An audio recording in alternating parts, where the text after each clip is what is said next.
Gets us to thinking about legendary players who had the overwhelming majority of their careers as stars for one specific team, but ended with kind of a whimper with a different uniform. Right. I mean, Brandon Crawford's not a Hall of Famer, but we remember Brandon Crawford as a lifelong Giant, and then he had that weird kind of exit as a Cardinal where he didn't play much, and that was it. Yeah. But there are Hall of Famers that this applies to, not just Babe Ruth. Yeah. And we'll go chronologically here. Yogi Berra, of course, almost a lifetime Yankee. All the accolades came in the Bronx. And then in 1965, he became player manager across town with the New York Mets. Player manager, Yogi. Wow. That was the thing. Like Frank Robinson did that. Pete Rose did it. Yogi did it. Yep. I'd love to see the return. We have to have a conversation on who today would be a great player manager. This was Yogi as the manager in 1973 that we showed you. How about Harmon Killebrew, right? Remember Harmon Killebrew, of course, the twin. Win. I mean, no question. Some people think he's the logo.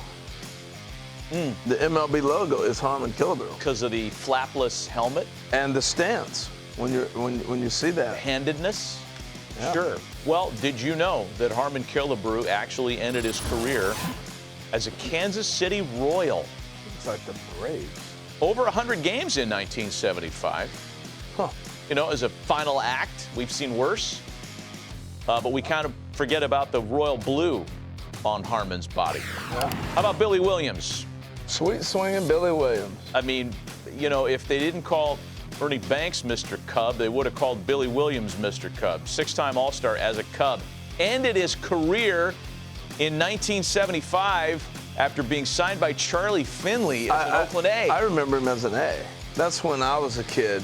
I saw him as an Oakland A. And 1976. I get my years wrong. There was Phil Garner next to him, too. How about Ron Santo, right? Speaking of the Cubs, I mean. He's always been a Cub to me. Well, it you know, probably crosses a lot of Northsiders to consider how he ended his career on the other side of town as a White Sox. Wow.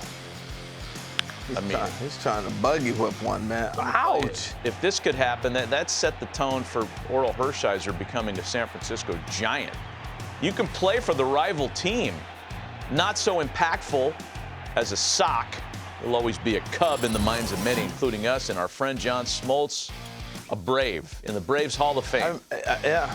Cardinals, his last club? I remember him with Well, the Cardinals. You remember it was kind of a weird final season for John in 2009, split between the Red Sox and the Cardinals. And it was so inorganic for Smoltz. He talks about it to this day, just how weird it was pitching for somebody other than the Atlanta Braves.